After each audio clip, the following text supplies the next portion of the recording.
Guys, now we're going to look at the left hand. Left hand, see it?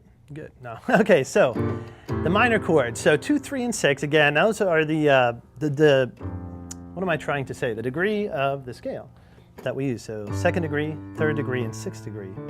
That's where we find the minor chords. So in this case, G minor starts her off. G, B flat, and D. 1, 3, 5, right?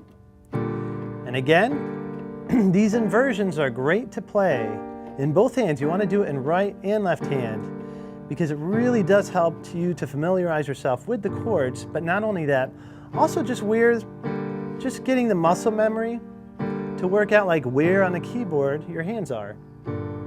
So you don't have to look. You know, like I can do this blindfolded because I played enough. And it just, both hands, you know, that's what you can do after a while. It just kind of comes naturally. So it's good to just go up and learn these chords like that. And it's kind of fun too. It can be, you know, it can be a fun thing to do. To see how like fast you can do it, you know, all the way up. So next we run across A minor, right? A minor, A, C, and E. That's all it is. So 1, 2, 3, 3rd degree of the scale, boom. You know the drill. Up and down, just like that.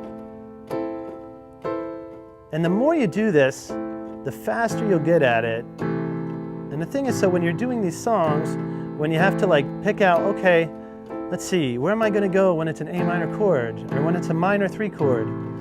How am I gonna finger that one, you know what I mean? How am I gonna spell that out? You can just do this all day. See how fast you get? Boom, boom, boom, boom. All right? And that'll really help with your dexterity, and you can like play fat tunes a little faster. And we'll get into a little of that later. Now, so that's the 2nd degree, 3rd degree, and then we have the minor 6, which in the key of F, 1, 2, 3, 4, 5, 6, is that D. Now, so D minor, every other note, boom, D minor, there you have it, D, F, and A. 1st inversion, 2nd inversion, back to root position. 1st inversion, 2nd inversion, right? We can go all the way up if you want to, and all the way down. You can't really hear it when it gets that low, can you? That's why when I'm down there, what I like to do is spread that out. Okay, and again, it's like I talked about earlier, when you're that low, the problem is the lower notes, the reason why they're so low is the vibration's like really slow, okay, for the sound. So it creates this wave that's really huge.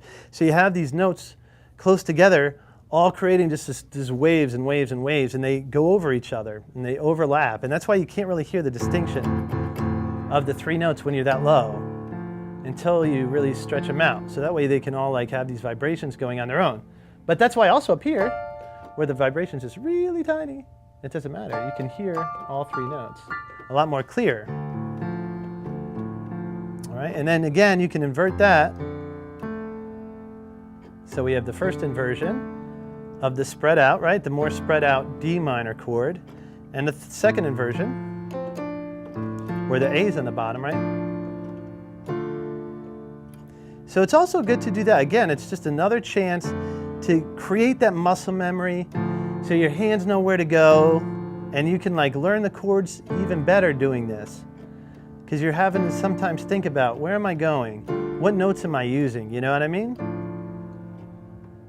And so it really does helps a lot, so much. So any of these, you want to do that on all of them. And there it is. So we'll move on now. And but great job. You're doing great, guys. And let's learn a song.